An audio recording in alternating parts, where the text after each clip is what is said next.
Shalom, selamat pagi. Kita boleh berjumpa di hari Kamis 6 Juli 2023 dalam renungan singkat bersama dengan saya Eri, engkau rumah iman. Mari kita berdoa terlebih dahulu untuk renungan yang akan kita renungkan di pagi hari ini.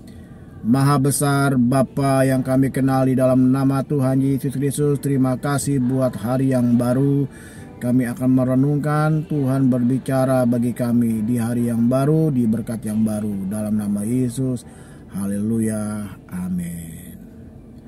Pagi hari ini kita akan bicara tentang rahasia hidup yang diberkati Tuhan.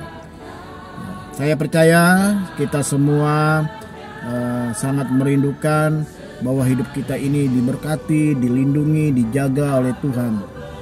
Nah, apa yang harus kita lakukan? Mari kita terlebih dahulu buka 2 Petrus pasalnya yang pertama ayat 3 dan 4. 2 Petrus 1 ayat 3 dan 4 berkata, "Karena kuasa ilahinya telah menganugerahkan kepada kita segala sesuatu yang berguna untuk hidup yang saleh oleh pengenalan kita akan Dia yang telah memanggil kita oleh kuasa-Nya yang mulia dan ajaib. Dengan jalan itu Ia telah menganugerahkan kepada kita," ya perhatikan, menganugerahkan kepada kita janji-janji yang berharga dan yang sangat besar. Janji-janji yang berharga dan sangat besar, supaya olehnya kami boleh mengambil bagian dalam kodrat ilahi dan luput dari hawa nafsu duniawi yang membinasakan dunia.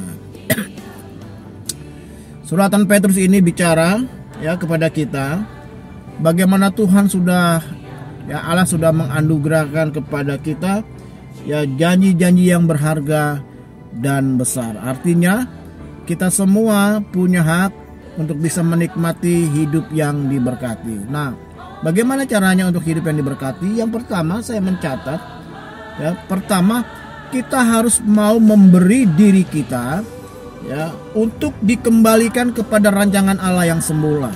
Nah, jadi kita harus mau, ya, hidup kita, diri kita dikembalikan kepada rancangan Allah yang semula. Sama seperti, ya, ketika awal manusia, ya, manusia Adam dan Hawa, ya, begitu diberkati, tapi kemudian ketika jatuh dalam dosa ada kutuk yang harus dibawa, ada hal-hal yang berubah dalam kehidupan manusia. Nah, kalau kita ingin diberkati Tuhan, berarti kita harus mau dikembalikan ke rancangan Allah yang semula, ya, melalui pengorbanan Yesus di atas kayu salib. Di rancangan itulah yang memulihkan kehidupan kita, sehingga kita akan menikmati berkat-berkat yang sudah Tuhan siapkan.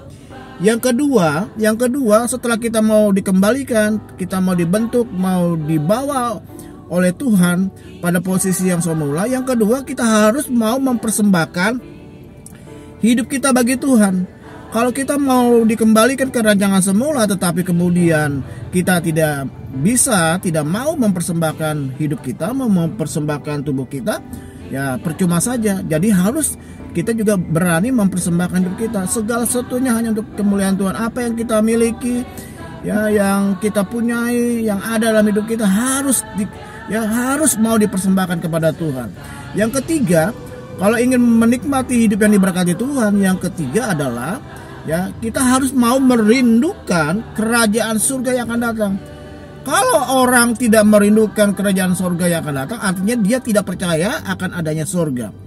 Jadi artinya, ya, dia tidak berpikir tentang hidup yang akan datang. Tapi kalau orang-orang yang mau merindukan kerajaan Allah yang akan datang, yang belum kita lihat, belum kita terima, yang sedang dalam perjalanan kita menuju kesempurnaan, menuju ke sana, ya, inilah memacu kita untuk merindukan selalu untuk berjumpa dengan Yesus. Ya, orang-orang yang tidak merindukan kerajaan surga, dia akan mempergunakan hidupnya semuanya aja, karena berpikir setelah hidup tidak ada lagi kehidupan yang akan datang. Jadi 3 hal ini yang saya ingin sampaikan kepada Bapak Ibu sekalian, ya. Saya ulang kembali. Yang pertama, kita harus mau dibawa oleh Allah kepada rancangan Allah yang semula, ya, rancangan awal. Yang kedua, kita harus mau mempersembahkan hidup kita, semua yang kita miliki itu untuk kemuliaan Tuhan kita persembahkan. Yang ketiga, kita harus mau merindukan kerajaan surga. Orang-orang yang merindukan kerajaan surga berarti dia siap untuk berjumpa dengan Yesus. Itu saja yang saya ingin sampaikan di pertengahan minggu ini dalam renungan singkat. Tuhan Yesus memberkati. Mari kita berdoa. Terima kasih Tuhan yang baik. Kami ingin hidup kami diberkati, dijaga, dilindungi. Terima kasih untuk pesan-Mu di pagi hari ini.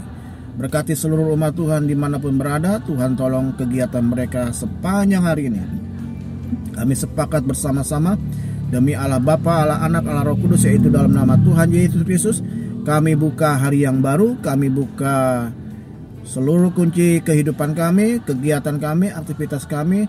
Dan dalam nama Yesus kami buka pintu berkat kami terbuka, tercurah atas hidup kami. Semuanya diberkati luar biasa. Nah, akhirnya kekasih-kekasih Tuhan, sekarang terimalah berkat Allah Bapa, kasih karunia dari Tuhan Yesus Kristus, persekutuan dengan kuasa Roh Kudus, tinggal bersama dengan kita sekalian dari saat ini sampai selama-lamanya.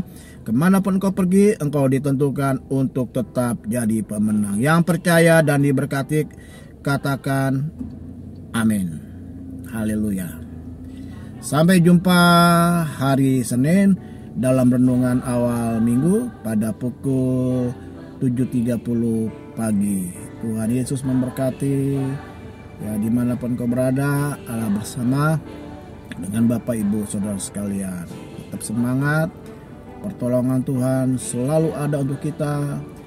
Berkat-berkat Tuhan juga selalu tersedia untuk kita. Tuhan Yesus memberkati. Shalom.